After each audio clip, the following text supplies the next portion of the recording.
Hello everyone, welcome back in Python tutorials for beginner series.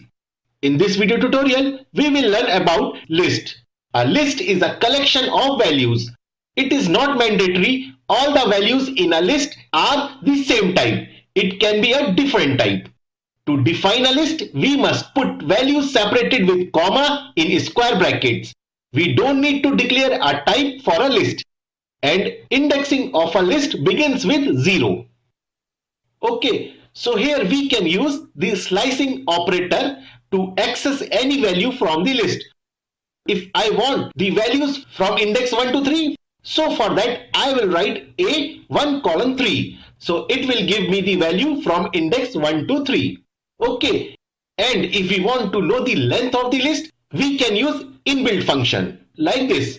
It will give the output 4 as the number of items in the list are 4. A list is a mutable, so we can easily reassign elements.